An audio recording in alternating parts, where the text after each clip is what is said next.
Hello, this is your host, Doug Campbell-John. Welcome to this week's episode of Revenue Renegades. This week I am joined by Melanie Fillet, the CEO and founder of Spekit. Melanie, welcome to the show.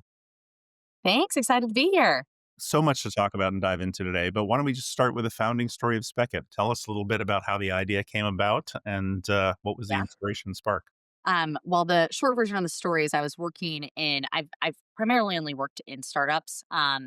And I was working at a startup in San Francisco, raised Series C, had grown really fast. We were right, I think, at our peak, like 170 or so employees. And the long story short is that there was no concept of like enablement or any other kind of like supporting functions, and so IT had rolled out Salesforce. That implementation had been a complete disaster. We were growing like crazy. No one knew left from right. Our best employees were spending all their time trying to get, our new people up to speed. And it was just like complete chaos. Change management was like a huge pain. At the same time, we were going after a really hard problem in the marketplace. And so we had like all these just like challenges. And really what it came down to is like we were just really inefficient in terms of how we were working. And so long story short, I inherited Salesforce and was really responsible for like re-implementing it. And in the process, kind of started digging in more broadly into kind of like, okay, how are we making sure people know how to like use our systems, do their jobs? Where is information stored? I was previously leading teams, so I had that kind of unlock for my teams, but I realized that organizationally that was just completely lacking. And that's kind of how I stumbled into the world of enablement. Like what I realized is we had a broken enablement problem. I just didn't know it at the time, didn't even know what enablement was. And the next thing I knew, I was looking at a bunch of different categories of technologies, right? I was looking at digital adoption platforms because those were kind of like the hot new thing for training employees on their tools, right? Walk me, what fix, if you're familiar with that Yep. space. But I was like, okay, well, it's cool that that's like in the tools, but they seemed really cumbersome to implement. And like I was like, but it's not just like tooltips that we need. We also need like broader like process and information. So then I started looking at knowledge bases, right? I looked at like Guru and Confluence at the time. I was like, okay, these are great, but then they're not as contextual as I need them to be. And they also can't store files. And like we were a real estate company, real estate finance, fintech company. So we also had all these like different kinds of documents that we shared and exchanged with our customers. And I'm like, okay, well, we need to store files. So next thing I know, I was like looking at CMS platforms. Um, and I was like, okay, cool. We can track sharing, but then they couldn't do knowledge at the time. They weren't contextual. They were really, really heavy. And wouldn't solve our onboarding problem. And I was like, okay, but I need to be able to organize this in a way that a new hire can go through this information in a sequence. And so, anyway, long story short, I look at all these platforms and I'm like, it's insane. You're telling me that to solve our problem of like scattered or lack of information, I now need to invest in potentially four different solutions when all, they all had in common this like really powerful content, you know, base foundation. Um, and it was just felt really just like outdated. It just felt like this wasn't modeled around how employees and how our team would ever interact with any of this. And I'm like, if our reps aren't going to use it, like, what's the point? And so, I think through that experience, I just kind of started ideating, like, okay, like what am I looking for? Like, what is my ideal experience? I'm like, it's an experience that like meets reps where they are. Period. Like, I just like need everyone to know what they need to know whenever they need to know it, and on the flip side, for me, makes it easy to manage this information and reuse it across different experiences, right? For onboarding, for everyday, and that had kind of built in change management capabilities that ideally would kind of like track as our systems like Salesforce are changing, would track some of those changes and make sure that our documentation was scaled. So as all these pieces coming together, it eventually led to this concept of Spekit, which is really kind of like the modern take on this broader kind of like content information technology challenge. And so started the company in 2018, and it's been a wild, wild ride. I think some of the best products are when founders scratch their own itch. Yeah. And I really think Yeah. it's one of those things And where still every day I am. Still every day I am. Every time we're building something, I'm like, man, I wish this was easier. Man, I wish this was better. So yeah, it's definitely a really fun problem to innovate on. Really complex, but really fun. yeah, I've said I could never be like a CEO of a chip company or something like that. I just like I can't relate to it personally. Like it's got to Yeah, be, yeah, getting back, in the sales tech now and in coffee and doing the CRM. It's like every day. It's like I need this. This doesn't work. What is it? Like I'm basically. yeah, I joke the entire company is just building something for me, but yeah. turns out a few other people For have sure. the same problem. Yeah. Yeah, yeah. Love it. So tell me a little bit about the evolution, because you said you started this in 2018. So tell me a little bit. Like all startups have the up and down roller coaster ride. So tell me a little bit about that. So the short of it is, so I started with my co-founder Zari. We were both based in San Francisco at the time, and we'd kind of seen, unfortunately, the sad demise of that company, right? We both loved working there, but they'd raised a lot of capital, didn't have a great board dynamics, had some of the best venture capitalists in San Francisco or in the Bay Area, but had seen kind of like what it looks like when things frankly go wrong. And so initially we were like, you know what, let's just do friends and family. Let's not go the venture route. Let's just kind of like do it ourselves. So we both invested some of our own savings into the company, raised a small round and kind of started getting cranking on the problem. And pretty quickly realized that like the scale of what we were trying to build was we were gonna require a lot more capital than where we started. So at first I was not successful in raising. Like at the time, this idea that like, hey, all of these are tackling the same problem. Let's consolidate. Let's rethink the experience for kind of like a more intelligent, unified experience. Frankly, like investors just like couldn't. They're like, it's too competitive. There's too many different players. There's too many different market segments. There's no way that these technologies come together. Obviously, fast forward 8 years, you've seen a lot of that consolidation play out. So that vision was tough, and so basically the first year and a half was kind of like brute force us just building and making some major bets. Like we launched at Dreamforce, that was like a big cost but a big bet. And you know what I'm really proud of is I had no network at the time, and so our first 30 customers were like real customers, right? Like they were people that were putting their neck on the line to invest early in us. And the first version of the product was really kind of what I wanted to make sure is that we invested in a really, really solid foundation. And so the foundation of the platform is a combination of, think of almost like a data dictionary and kind of like how that would be built, and a very flexible like knowledge structure that's more built around, if you look at our original logo, it's more built around like a knowledge graph concept than your traditional kind of like folder hierarchy of knowledge. And so I wanted to build it in a very scalable way for the future so that every concept could relate to each other and, would actually be really well suited for a world of AI. And so we invested heavily there. And then the first kind of like user facing version of the product was Salesforce, right? We focus on a really unique Salesforce integration, and so we really went out to market and we're competing. The first version of the product was kind of like, imagine if a Walk Me and a Guru, if you're familiar, had a baby. That's what we did. We could embed the content, inside of the UIs of the different tools, and we also had the searchable like sidebar and knowledge base. And so pretty quickly we got we and our Salesforce integration was really our differentiation because we basically automated the whole painful process of like I say other platforms pin the tail on the donkey. It's like, I want this content to show up here. Whereas like we automated all of that through our integration, just automatically displaying it. And so we found ourselves like kind of like narrowed in on this like simpler, better digital adoption use case. And at the time, right, this is 2019, 2020, this is when every company was buying 25 million technologies and tools rolling out. They were growing like crazy. So the pain of tool training, the pain of change management was so acute that it was a really great, landing to companies, and people had felt the pain, hadn't had a good solution. And so that's really where we started seeing quite a bit of product market fit, growing really fast. That led us to raising our seed round in September 2019 for about 2 million. And then later in 2021, January 2021, we raised our Series A. And that was really the primary use case that we were going after. We landed some pretty big logos, many of which are still customers today, like Southwest Airlines and others that really, I'd say, helped us establish legitimacy in the market. And I think like our affiliation with Salesforce early on, being a certified partner, et cetera, being able to ride their coattails a bit, I think was really beneficial for companies. So that's definitely something I'd recommend to early stage companies. Like if you can kind of have that like marquee partner that work with, and like that's definitely an area that I invested a lot. That was really helpful. And then, come 2021 was when we like really started growing, right? We did, the classic, triple, like we were like all the metrics that a Series B, at the time company would need. Now, what I didn't realize being a first time founder is like that time was, what it was. I think looking back, we can all recognize that like that environment was inflated in many ways. I obviously just I'd never experienced that before. So I just thought that this was kind of like, hey, this is what this new wave of technology looks like. So we grew really fast. We grew our team really fast to support our customers. Like, frankly, we were growing our customer base faster than our team could support.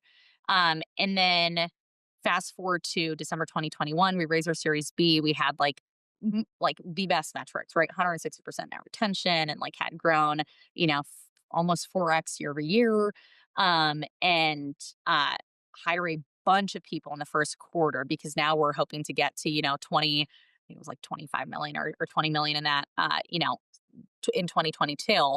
And basically, it's like everything comes to a halt Yeah. for us in the beginning of Q2.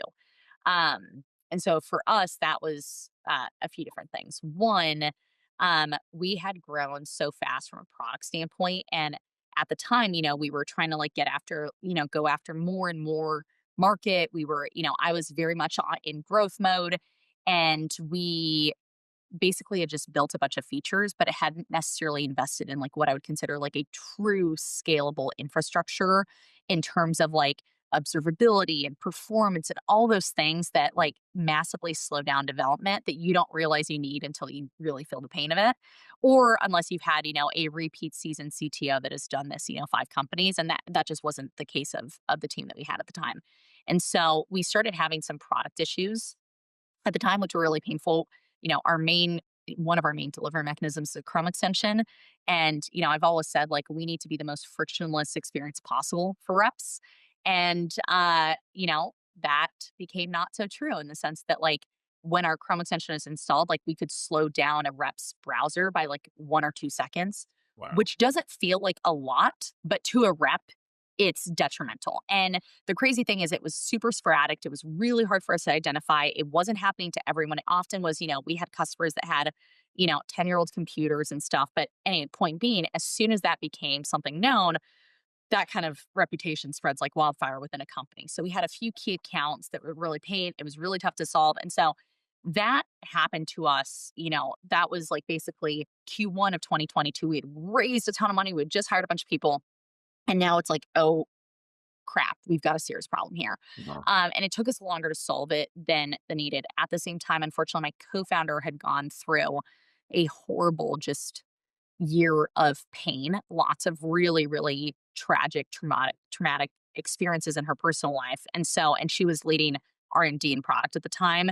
And basically she's like, I need to like take a step back because I need to just focus on my family right now. And so she basically stepped away in April, which is really tough for us because we were both like yin and yang, like getting after it. We had just such a beautiful partnership, and everything you read about these disaster co-founder relationships was just so not our experience. And so that like I literally felt like I was going through like a really sad breakup where it's like it's not you, it's me, but it was still like that was really tough.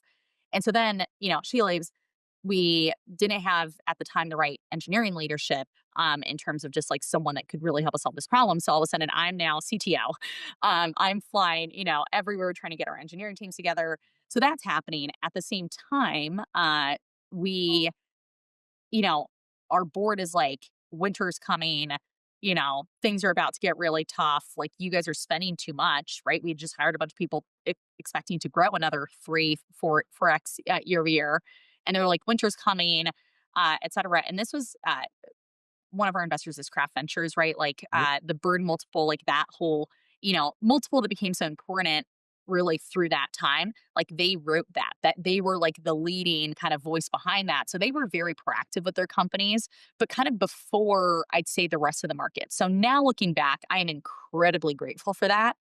At the time, though, no one else yet is doing layoffs. No one else yet is doing cuts. We're coming off of like all this success.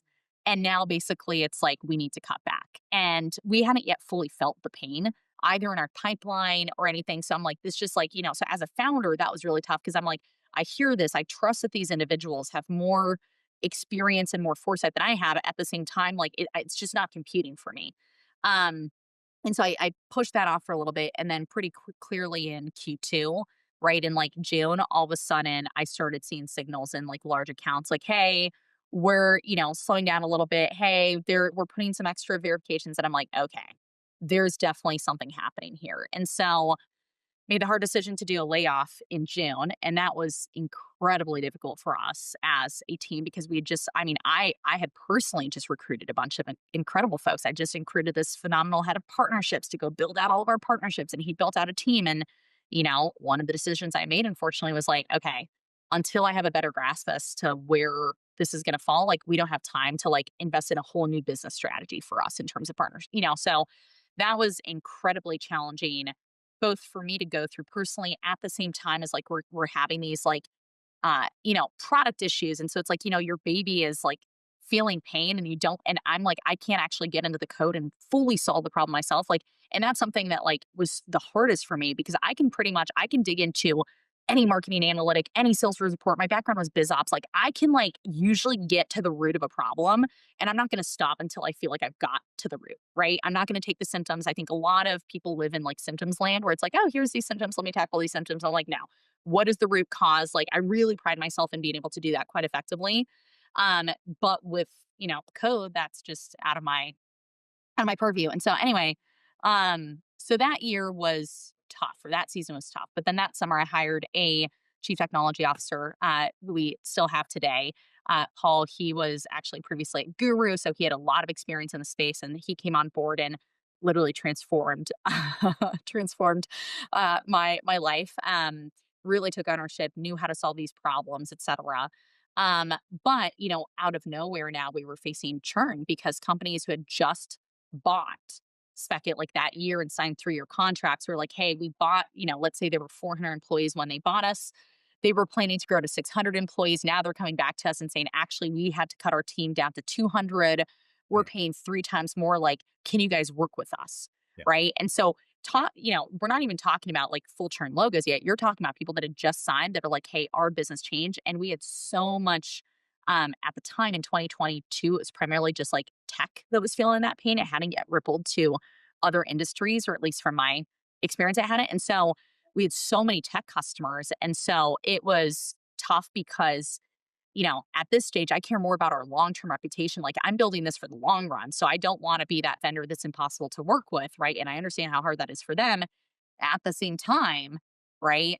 That's really tough for us in terms of business. So, and we had to, uh, just the entire business plan that we built just kind of flipped its head overnight. And so 2022 was very difficult. Um, and then anyway, I can share more, but I'd say that was probably like the biggest part of the journey that I'd say was that has shaped me as founder.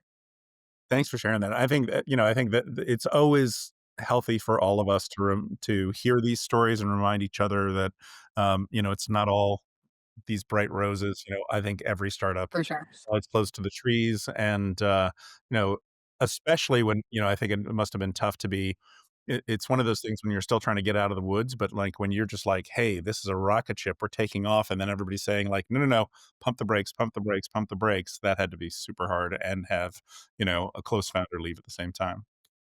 Oh, for sure. And I think especially, the now when I look back, what I'm really proud of, right, is you really get to see people's true colors during that. Like who are the people that joined because they wanted to say they were joining a unicorn and wanted to, ride the coattails of that, but not necessarily be in it for like what that really means. I think anyone that's built something meaningful knows how hard it is to do that and that every company goes through ups and downs. And, it's tough because in my situation, it's impossible for it not to feel like it's just you that's experiencing that. Obviously, whenever I'd like poke my head up for air and I'd like talk to other founders, everyone's like, everyone was on fire at the time, Right. right? And we knew it's like you knew it because you're talking to customers who are all doing layoffs and churning, but it still feels like it's an us problem, right? And I think like that was a big piece for us to figure out is like, okay, how much of this, and I do think in our case, like we've grown really fast. We hadn't necessarily put the right kinds of processes in place, right? Like we were peak customers were expanding like crazy, but were they expanding because they were growing or were they expanding because they were getting real product value and usage, right? And so like it's easy to pay attention to the metrics that you want to. I think now I'm like, okay, but what are the metrics that we're not looking at that really tell us the health of an account and really help us identify the risk of an account? How much of our success with an account is dependent on one person. And so I think for me, what was difficult about that period of time, but also what I'm really grateful for is I think it did make every business out there a much stronger business because I do think it forced founders, CEOs, executive teams, and I think it was also during that wave of kind of like, hey, let's empower managers. Managers want to be empowered. Let's not be micromanaging. And like there was just kind of that era also of SaaS where it was like, founder mode was not accepted. And Right. so I think like a lot of founders, it's slowly kind of like, okay, I'm just gonna, get surface the issues when they happen. Well, turns out, you know, the message gets highly diluted between the ground and when it gets to you in terms of like what's really happening. And so for me, it was, I feel like I learned so much because I got right back into like the way that I started the company. I've always been in the weeds and like really collaborating with our leaders to figure that out and seeing, who stays on during those seasons of challenge versus who, leaves, on their own. And still today, we have a huge percentage of our initial founding base of employees that are on team celebrating their 5, 6, 7 year anniversaries, which I'm really proud of. And the percentage of employees that we hired, I'd say during the first 6 months of that year that are still here is a small fraction because a lot of those folks, you know, weren't ready for what was coming. And to a certain degree, I don't blame them. But I think, you just learn a lot about what to look for in team, the importance of resilience, what really makes for a good culture, and the kinds of values that you look for in people. So anyway. Let's talk about that. You've talked about. I love the phrase "unshakable grit." Right. Kind of. How does where do you think perseverance fits into the your journey, and kind of where do you think it came from for you? I've asked myself this question so many times. Like, where does determination, where does ambition come from? It's a tough one. I feel like I've got some hypotheses in terms of like, exploring my early childhood and like what could have led to it. I'll say, I don't know if I've ever actually shared this. I think I'd say my only hypothesis, like I always ask myself, like, is it money? Like, is it experience? Is it purpose? Like, what is it? And I think at the end of the day, like I think it's rooted in kind of like I have a deep fear of death. Like I just like when I think about kind of like not existing anymore, which is such a we're all going to experience that, and we've all unfortunately lost people in our lives. It just there's a very, reality of life and it's definitely something I think about and something that drives like okay, like I want to make sure that with the little time I've had, I've made the most of that time. And so I do think that there is like this determination to like be the best at what I put my mind to or my efforts to so that I can look back with pride that Hmm. I deeply care about and that motivates me. So I think that's probably one factor. I'd say the other one is I was actually never no one in my extended family on my mom or my dad's side are entrepreneurs. Huh. No one is. Um None of my aunts and uncles, well, now a few of my cousins, but I didn't grow up at all in a family of entrepreneurs or business owners and, see that grit. But I grew up in Geneva, Switzerland. And, we were what I would consider a very normal, upper middle class family, right? Like, we went to the US once a year because my mom's from Colorado. So we went on a family vacation once a year. It's like, we had like those basics in line. But my dad was very, I don't like using the word cheap, but very, you know, Frugal. like if Yeah. we went to if we went to Six Flags, instead of each of us built buying a Dippin' Dots, he's like, "We're not spending $6 on Dippin' Dots. Like, we'll get one for the 3 of you to share." Right? Like that kind of mentality Right. where it was like always just like, and I think like that's helped me really think about, money and how to use it. But I think like from an early, early age, because I felt like I hated having to ask for permission. I hated being asked, "Had you done your homework?" So that I could go play with my friends. I'm like, I want to be able to play with my friends and I want to be able to like go do the things I want without being asked those things. So like I'd always finish my homework before I left class. So that by the time I got home, I'm like, yeah, don't worry about it. Right. I hated being asked, like, do you have a quiz coming up? Do you have a test coming up? I'm like, don't worry about it. I'm gonna get it done and I'm gonna get an A on it. So I feel like that was part of my mindset. And then I hated having to ask for money because I didn't get an allowance. I didn't get some of the things that like some of my friends had. And so I started babysitting at the age of 11. I'm like, I'm just gonna like start making my own money. So like I was making my own money way more than any of my friends at a very young age. And I worked basically from there on. So I do think that there is like a little bit of that and being exposed to Switzerland is one of those places where there is a lot of wealth. And so I was also exposed to going to people's houses or seeing how they lived and et cetera, where I was like, I want freedom. And I think that's ultimately what's motivated me more. I want freedom of time. I want freedom. I want to be able to do what I do. I love creating experiences for other people. And so I want to be able to like do that. And so I think that that's probably those two things combined are probably where I've got in my determination. Like what I'm going to do well because I want to be proud of it. Mhm. And I want to do something that ultimately leads to freedom of decision making. So anyway, I think that's probably what it is, but maybe at some point in my life I'll have someone help me figure out what it really was. I just saw a great quote I posted that was ironically not from a book or a guru or anything like that, but a TV show, Lazarus Project, called "Be Brave Enough to Lead the Life You Want to Live." Right, and I love the how succinct that is, right? Because I think that really what it Yeah. comes to. It's like I think so much of what we do in life is driven by fear, or for many people, it's limiting, and I love the here's what I want to do. This is the life I want to lead. I'm like, Yeah, don't get in my way. Let's just go do it. And for sure. I've told my kids and I've told friends who have asked. I was like, you know, I think the most important characteristic for success in life and certainly success in what we do and as entrepreneurs is perseverance. I'm not necessarily the smartest guy in the room. I'm not the luckiest guy in the room. I'm not, but but I'm gonna be the last one, standing, right? And, Yeah. pushing through it, and I think Getting back up. that's Getting back up. key. Um, so just continue on that journey, let's talk a little bit about being a female founder, right? So you've shared oftentimes I've seen you online talking about the challenges of that, but there's obviously strength in that in vulnerability as well. So can you talk a little bit about, where do you see it as an advantage? And, there's lots of Where do I see it as a disadvantage? yeah. Yeah, it's interesting. I'd say so I started the company when I was pretty young too. I'm still considerably young, but I was 25 when I started the company. So I feel like when I looked around, especially in our space, I was, minimum a decade to 2 decades younger than most of the CEOs of, frankly, the companies that we compete with head to head. Um, and there was, I mean, literally not another single woman in our broad space. Like you take all those categories of the top 100 companies, like there just wasn't another woman.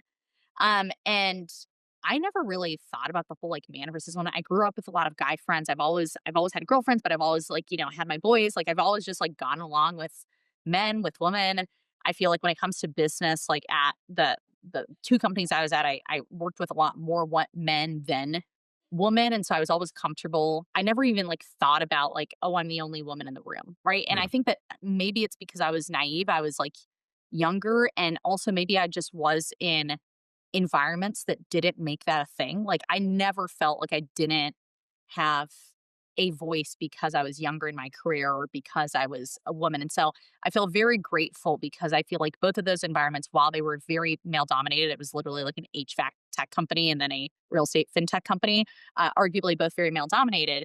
I never really felt a disadvantage. So I'm very grateful for that because I don't feel like I've experienced a lot of the things that unfortunately I've heard other women experience from that in that regard.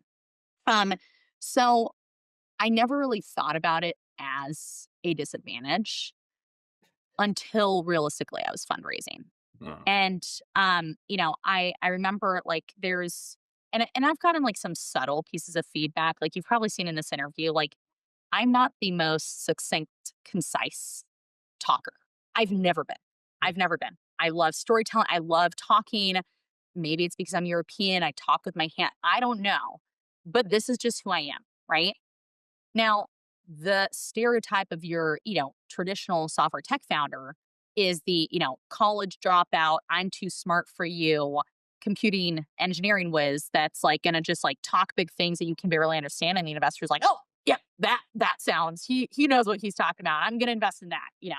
The Sam Bankman Fried, I feel like, is like the classic persona. And and it's very clear that I don't fit that mold. And I think, I've always just like approached things speaking very rationally. Or like I just like, here's the math, here's the market, here's why this makes sense. Like I lean a lot on that like very rational, logical side of my brain. And I got feedback after pitching. They're like, your vision makes sense, but it's like you're speaking too obvious. Like you need to paint the vision, the dream, like the big, thing.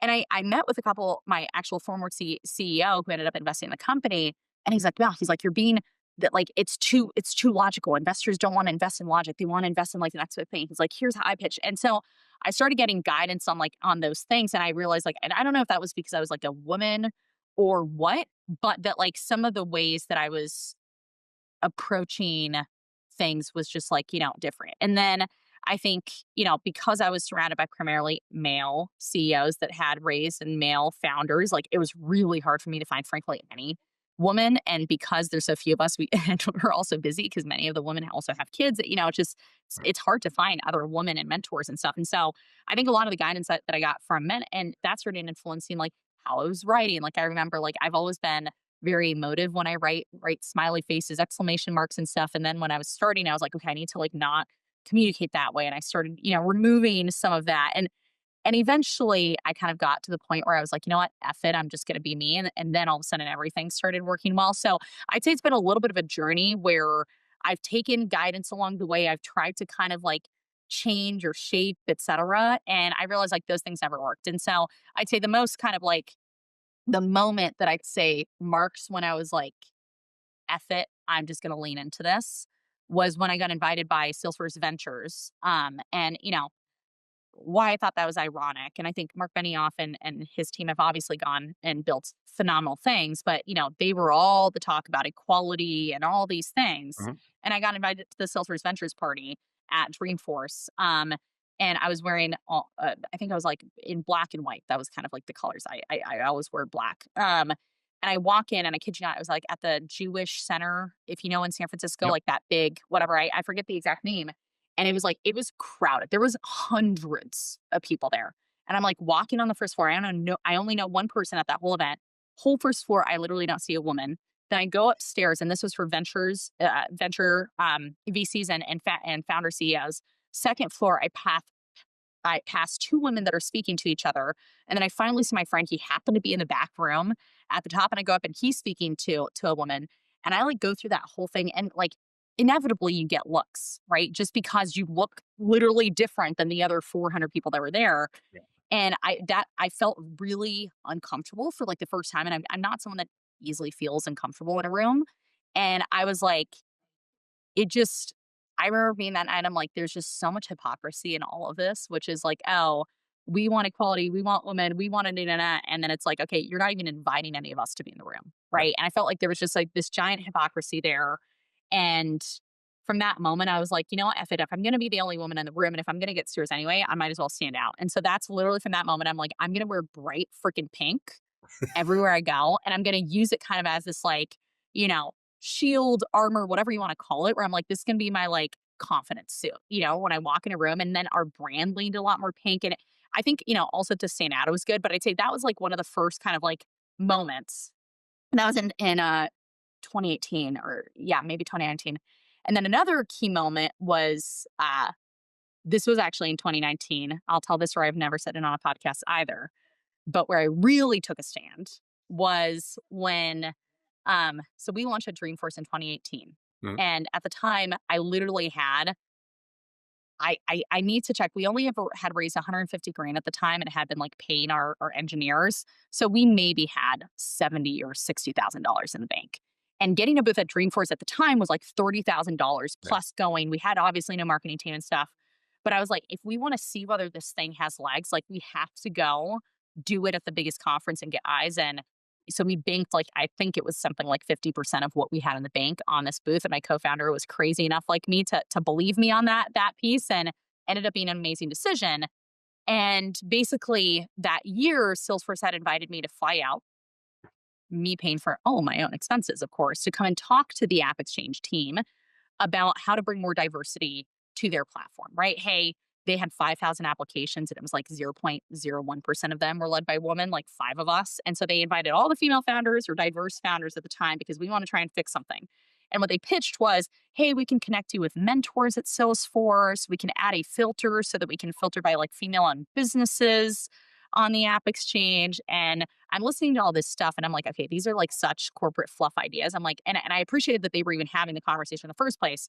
But I was like in that room. This is while I'm like fundraising. And I'm like, listen, what we need is exposure and money. Yeah. You guys have Salesforce Ventures. Set aside $5 million that you dedicate every single year to diverse founders. Make that a point. Or dedicate, you guys have billboards around every part of the city. Dedicate billboards that you're going to put out there and you're going to highlight your female owned or diverse businesses. Or hey, you guys have Dreamforce, a phenomenal launching and exposure pad for diverse business owners. Dedicate one of your 400 booths every year to a scholarship that you guys put out there as a grant for companies to apply to. Those are the kinds of things that actually put the kinds of businesses that you want in front of customers to make a difference. All of the rest, connecting me with mentors and stuff, I don't have time because I don't have money and I need to go, So I was like very direct with my feedback. That's probably the Swiss side. And so they're like, yeah, taking notes. Everyone in the room is like, yeah. And I'm like, I'm going to follow up on this because I didn't fly my ass to San Francisco, excuse my language, Yeah. to get a bunch of like head nods and it not work. So in the months that follow, I'm fundraising. This is for a seed round. I followed up like 3 times. I was like, hey, want to know what came out of this? Hey, we're still working through things. I'm like, Dreamforce is approaching. I think you guys should really do this. And long story short, right when we had raised our seed round, so we raised it, I think Dreamforce was like October, November that year. We had just raised and closed our seed round when I followed up for the last time. And they're like, hey, sorry, we weren't able to like get this approved by legal or something, but we're going to keep it in consideration for the future. And I was like, you know what? F this.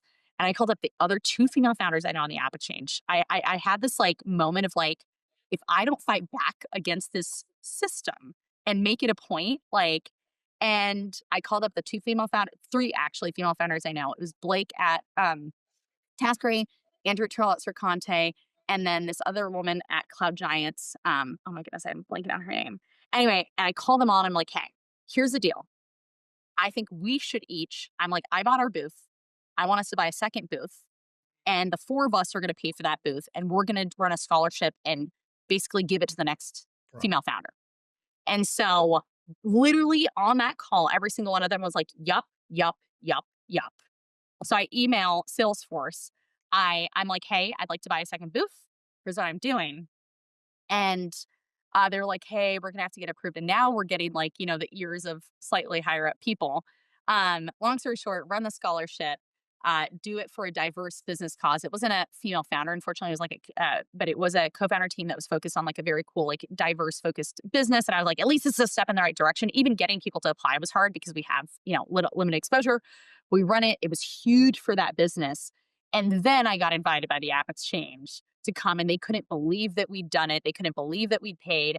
And, Mike Wolf, who now has become a good friend who was leading the App Exchange at the time, he really, listened and like, I realized that there's a lot of people that really do care and that want to make a difference, but we had just like not gone into the year. So anyway, all that to say, I think some good has come from that. But I'd say those are some of like the things along the way that, and frankly, I wish I could do more. I also don't like anchoring on the fact that like I'm a female founder. I'm like, I'm the founder of an incredible business that drives very real business outcomes and solves a problem that people have long tried to solve and done so unsuccessfully. And I hope that more women go into entrepreneurship because I do think that it's a path that is incredibly rewarding, incredibly hard, and that, we need more examples of like what it could look like. So that's my long spiel, but the honest answer. Well, I love, thank you for leading by example. I mean, I think I love that story of just making it happen. Um, let's shift gears for a second, though. Just thinking through the timeline of your company. So 2018, you start this. You're BC, as I call it, before ChatGPT, but you're sitting Yeah. with all of this data, right? So tell me a little bit about how that's, moment affected your business and how do you think about it now? And then, like we can start talking about all the bullshit in AI as well. Yeah. So I'd say I went to my first AI conference actually in San Francisco in 2018. It was led by a company, Figure Eight at the time. They were in like the early image labeling. So basically, like they were working with like Tesla, Google, and a few other companies, and they had teams overseas in Asia and Africa that would actually like basically the models in San Francisco would mark up and denotate the images, and then they'd be sending them to these centers to then have the human in the loop verify what the AI models got right and like back. And so from an early age, and I love math, I love physics, I've always been interested in just like intelligence and what that looks like, et cetera. So I'd say while we were not built as an AI first company, I'd say I was following kind of like the evolution of things from a very early kind of stage in the company, and very interested in that. And I always knew that in order for us to really be able to deliver on the vision of like, how do we predict a rep's needs in their moment of need? And how do we ingest that context to be able to then scan through everything that we have that could be helpful to surface the right thing? Eventually, delivering on that vision would require some form of intelligence. And so, with that in mind, and solving just some of the broader challenges around content governance that have plagued companies for years, where it's like, oh, this thing is out of date now. And it's like, okay, well, there's very easy ways that you can identify that with AI that you've got conflicting information. So I'd say I've always been thinking about those different use cases. We never really built them into the product up until 2 years ago when we really kind of, I actually just had our board meeting yesterday and I presented the slides that I presented at that board meeting 2 years ago for Spekit 2.0, where I'm like, we're doubling down on AI and on content. And so I wouldn't say that we were early, but we were very much on track in terms of like really building the first use cases. I'd say, the blessing and the curse of that difficult period we had as a company around those product issues is that we actually kind of built a lot of our different infrastructure at the time, and we built it for a world of AI. And so it was, it felt very painful at the time. Now looking back, I'm very grateful that we did those. And we're still now very intentionally, re-architecting, like we're building an agentic, platform right now so that we can like take the workflows we've built and allow our customers to build agents on top of those. And so, you know, we're now still building towards that, but we've been able to inject use cases for AI across our current product in a way that's really meaningful and really kind of rebuilt the parts of our infrastructure that were necessary to like get maximum output from it. Now going back to like, what's fluff, what's not, et cetera. I'd say that the first couple of use cases that we focused on, I always think of like our problems kind of a two-sided marketplace. There's the content and enablement discovery problem, right? And that's more from the rep's experience. How do I find the information that I need and ideally personalize it for this specific, moment, activity, opportunity, you name it. And then there's the, admin side, which is, hey, how do I make sure that we have the content, right? So marketing, enablement teams, rev ops, how do we make sure that the information that our reps are relying on is ultimately accurate and available? And so we're investing on both sides of that. The first applications for AI on the content side really comes down to how can we ensure that information is up to date, right? So yes, we put in our editor the basic kind of like, hey, help me generate a battle card with XYZ. I'd say that's like that. But in the book I wrote, I actually talk about I have a whole chapter on this concept called dynamic content, where I talk about the future of content being very different than what it looks like today.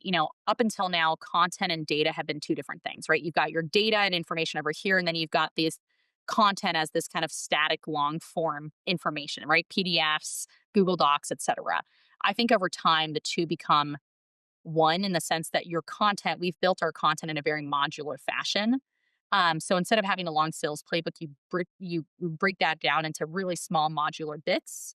And each modular bit can ultimately be driven from different content. So if you have a battle card, for example, different parts of that information could be driven by, for example, information you're getting from Gong versus information that you're getting from, your web agent that's like scanning for competitive updates, et cetera. So that's really where we're investing on that side. So building dynamic content and really building the mechanisms to listen for updates or listen for conflicts, right? Hey, your team just built a new integration. As soon as that person adds that information into your content database, it should scan for all information that you have that is in conflict with that, right? Hey, battle cards that said that we don't have that integration and here's how to talk to it, right? So really solving the like, how do we ensure accuracy? Because I think what you're seeing with these solutions like Copilot, Glean, Gemini, you name it, is they're like, oh, look, we can solve your search problem, right? They connect an LLM to basically your content sources, but there's no guardrails, right? They're basically like, hey, we're going to use our ranking algorithm to find the best answer. It's like, but what if that answer is wrong, right? Right. That's really what to me matters. And so And to me, you have to own and manage the governance layer on top of that content to ensure that. So that's a big area. And then the other pieces on the discovery side, which is really, hey, what do we need to know about a rep in order to really determine what they need? And so we've got the advantage of being a browser-based solution. So right now we can adjust the uh, rep activities and information related to that in the browser, right? Their emails, et cetera, as they're navigating to understand, like, hey, this rep is reviewing a call versus, to follow up versus reviewing a call to prepare for a call, right? So we can like ingest that. Now we're also starting to integrate with CRM, call intelligence tools, et cetera, to bring what are the other types of context that we need to understand about what this rep is doing? What do we know about the deal, the contact, you name it, to then really understand, okay, what is the coaching that a rep needs in that moment, whether it's the information that they need to share with the buyer, review before the next call, et cetera. And how can we use this to create the most kind of personalized, I call it everboarding. I don't really believe in onboarding. It's like, how do we create the most personalized, learning experience for reps as they navigate their workflows? So those are really the two places that we're heavily investing. So obviously you've got a platform that's building tools for humans, and there's another Yeah. that is talking about the elimination of them or the deep reduction of them. Give me some of your thoughts on kind of the whole, AI SDR, super intelligence, agent space. I think humans have a deep need for connection. And I think at the end of the day, people want to buy from people.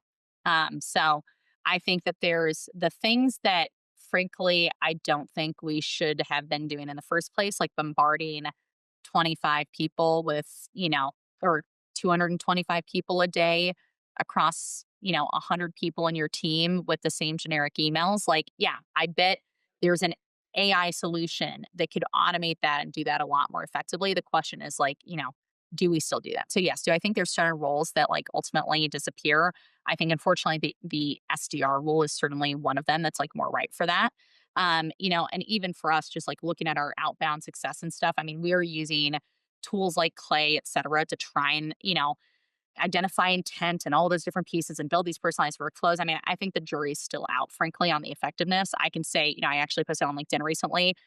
Salesforce has been clearly using their agent to email us, and like it's in there, and like the messaging is so off, everything's off. So I think we're a little ways away from it being really, really darn good.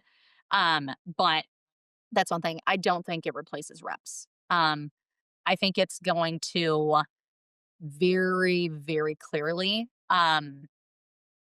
bring back the emphasis on that human relationship side. And so I think we're seeing a lot more teams focusing on in person events and in person dinners and like really that kind of like high end curation because, hey, I think that art of business during the remote period was lost to a you know, um, certain regard. But I think companies are going to realize that like the biggest advantage is getting in a room with your buyer in the sales cycle. And so I think that'll change. But I actually think the good news about AI is that it's going to create a much more leveled playing field, Mm. right? Like the advantage of having a great manager versus a not so great manager are largely going to be decreased, right? Um, the advantage of having a lot of tenure and knowing where to go for things and knowing where to find things that slowly disappears. And so I think that a lot of the things that make it sometimes hard, that the things that separate A players from B players are slowly going to be less clear because of AI, because we're going to be able to like basically listen. I tell people all the time the best hack in a rev tech platform or enablement platform is create a custom team where you put all your President's Club folks in it and use that data to parse through your analytics, parse through your calls to understand what are they doing and then how can you replicate that, right? Right. Well, now if you're training, in our case, we're going to be training our sidekick, our assistant on that. Now that same coaching and guidance is going to happen for your B players, C players to ensure that they're doing that. So anyway, I think it's going to level the playing field a lot. And I think it's only going to keep putting the pressure for reps to be the best of the best, but I don't think it eliminates the need for reps altogether. Agreed. Agreed. So you wrote a book recently. I did. Tell us a little bit about that. It's on the future of enablement and AI. But it's really just about the future. So there's two parts of the book. The first one is really about the future of the rep experience and like what have we gotten wrong when we think about learning and enablement and content and a lot of the complexity that frankly we introduced as we built all these technology and tools and hey, let's have people go through these long certifications. I'm like, great, your product's changing every day now. So Yeah. there's no chance that, a certification is the way that you're going to keep your teams up to date. And so I really talk about the change economy. I it's what the season that I believe that we're in right now, which is like the kinds of changes that happen in your products, your services, your business, your processes that used to happen on a quarterly basis are now happening on a weekly, daily basis, right? And so, how do you bring your team along? And if you think that you can still use your old playbooks of like, we're going to do a big kickoff and we're going to do a certification and we're going to do, it's like, those do those things, right? A kickoff is very valuable for a lot of things. It ain't how you're going to ensure that your team knows how to sell your products, right? So I think teams really need to face a reckoning as they think about like how do we drive change, right? Every executive conversation I'm having right now is around change enablement.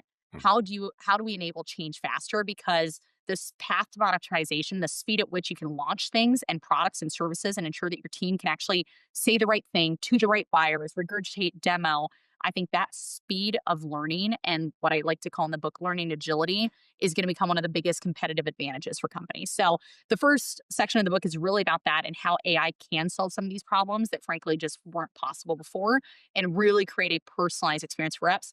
The second part of the book is really focused more on like what needs to be true about the future of content as we touch on a little bit and like what does the future of a system look like? How do you really measure these things? And then just kind of like some best practices. So it's really the main ICP for the book is I consider enablement, but we're having a lot of success. Well, not success, but really great feedback actually from sales leaders and from heads of marketing um, in terms of helping them shape how they think about it, especially CROs that have read the book, which I was hopeful for, but I didn't necessarily anticipate people would.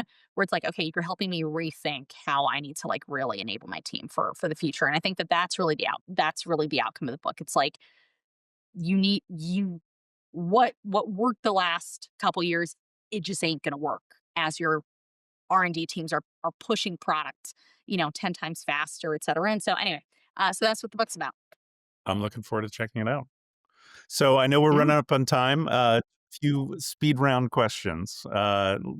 Let's get to know a little bit more about you. What's one thing that our listeners would be surprised to know about you? My primary place of residence is the Bahamas. I was surprised to find that out as well. Yes, it's not a bad place to operate from. What do you like to do for fun outside work? I love playing paddle.